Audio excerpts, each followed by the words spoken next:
Neo इंतजार नहीं कर सकता। ये जगह उस मैदान से एकदम अलग तरह की है जिसकी इसे आदत है। लहरों की वजह से सांस लेना मुश्किल हो जाता है। माँ फौरन नदी पार करना चाहती है और इस बीच इनकी संख्या इन्हें सुरक्षित रखती है।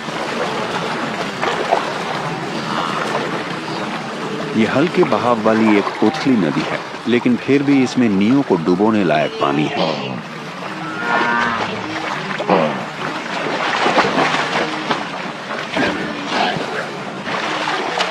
अपने झुंड के साथियों की ऊर्जा से नियो में भी जोश आ जाता है और नदी पार करने की इसकी पहली कोशिश कामयाब रहती है।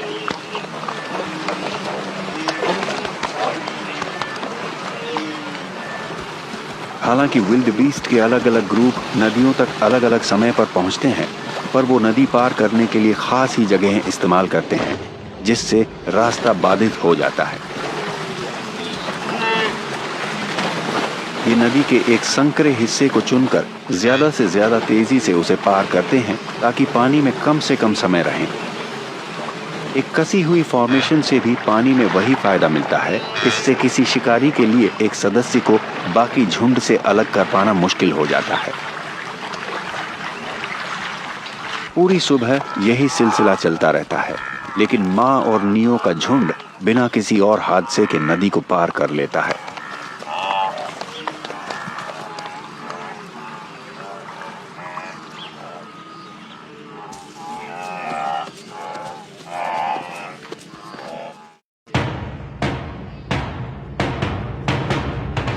अगले कुछ हफ्तों के दौरान मूवमेंट का ये सिलसिला बार बार चलता रहता है, क्योंकि विल्डबीस्ट की एक के बाद एक लहर उत्तर की तरफ बढ़ती जाती है।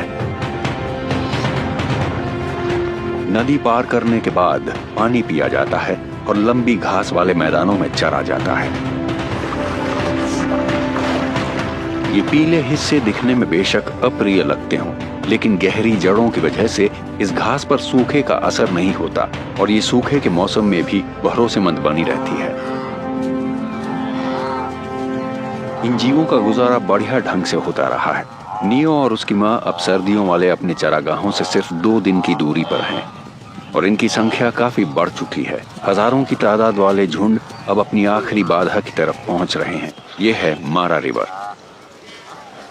नियो अब 5 महीने का हो गया है और अब ये एक युवा वयस्क बन गया है, जिसका शरीर काफी मांसल है और इसे आगे मौजूद नदी को पार करने के लिए अपनी ताकत की जरूरत भी होगी।